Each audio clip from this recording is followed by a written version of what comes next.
That Major League Baseball season, your memories of how Ken Griffey Jr. and Matt Williams were both chasing the Maris record, and of course the season ended so tragically, kind of. So talk about how that related, that footage you showed of Ken Griffey hitting his 30th home run, how it related to to be totally honest, I probably would have overlooked it if it wasn't for my executive producer, Mark Duran, who I believe was the producer of, was it Inside Baseball, Mark?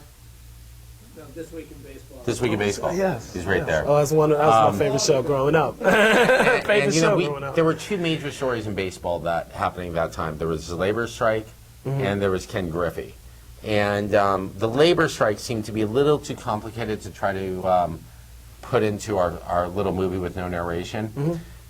Ken Griffey, what was important for me about that, and for the audience not knowing, Ken Griffey became the youngest player to hit 30 home runs by June 16th, 17th. What's amazing about that is an incredible achievement. Yeah. But an incredible athletic achievement completely overshadowed by a former football player driving up and down the highway in a Bronco. And so it was important to get it in.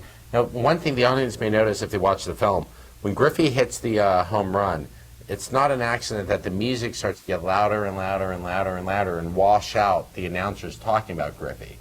Because ultimately what I was trying to say is that despite all these incredible achievements happening, all the audience wants to do is get back to that Bronco on the road. Right. And you have to ask yourself, as a mirror to the audience, what would you rather see? This heroic athletic achievement, the greatest athletes in the world in Madison Square Garden, or a white Bronco? And like myself, most people wanted to watch the white Bronco. And it's so funny, my own personal experience, I was on a plane going to Europe for the first time, actually. and I saw actually they showed the Bronco like on the plane, actually, it was really, really surreal. But now, I have a couple more questions for you. Chicago 10, I enjoyed that film so much, and there's a narrative film coming out, Chicago 8, that's coming out with, I interviewed Thomas Ian Nicholas a couple weeks ago. He's playing Abby Hoffman. Were you involved in the process of that narrative? No, I'm doing the, I'm a co-producer on the Aaron Sorkin adaptation of Chicago 10. Okay. Which is called The Trials of the Chicago 7. Okay. And also, what's next for Brett Morgen? Well, I direct commercials for a living. If anyone watches sports or anything, you're being inundated with my Gillette Fusion Pro Glide Challenge commercials right now.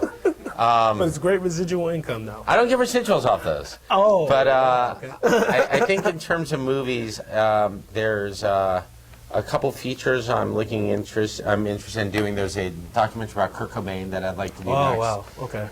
And there's a space movie that I'm toying with, a 3D space movie I'm toying to do.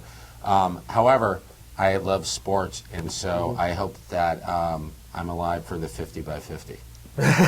You will be. That's for sure. And there's actually, it's funny. There's something I was thinking about Americana.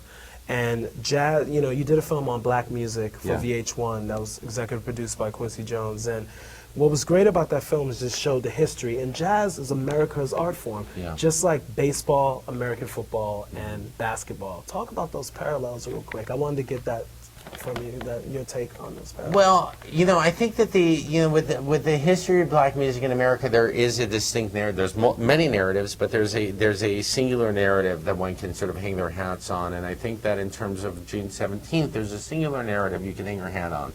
And I'm not I don't do essays. I make movies, and I make movies with a beginning, middle, and an end. And so I'm constantly looking for stories that lend themselves to that sort of 3-act structure, and that ultimately tell us something about ourselves as a culture. And first and foremost, are entertaining. I mean, to me, a lot of people go into documentaries to educate people, and I like to say that if you don't entertain them first, the message is lost. So when I'm looking for a project, my main goal is to find something that's just going to entertain people, because I feel like if you can entertain people for 60 minutes, 90 minutes, or 2 hours, that's an amazing achievement. And whether you're doing that with Bret Michaels' Rock of Love or 30 for 30 or whatever it is, I mean, it's a tough thing to get someone to sit there in front of their television for a while. So I try not to, I choose subjects that I'm interested in. When Quincy approached me about doing a history of black music in America, I grew up on Solomon Burke and Joe Tex and soul music of that era. So that was the dream job. It was like, really? I get to go hang out with Solomon Burke and Ray Charles and James Brown? Wow. Sign me up. And I get paid for it. I'll pay to do that job. So there's the, this is why I do documentary films, because it's an all-access pass into like all these worlds that you otherwise would never have entry into. Wow. Well, Brett, I'm gonna let you go, but thank you for your time and everything, pleasure. and I enjoyed June 17th, 1994, and your entire career has been really wonderful. Thank you Tom so Brett much. stories. Really Thank you very appreciate much. it.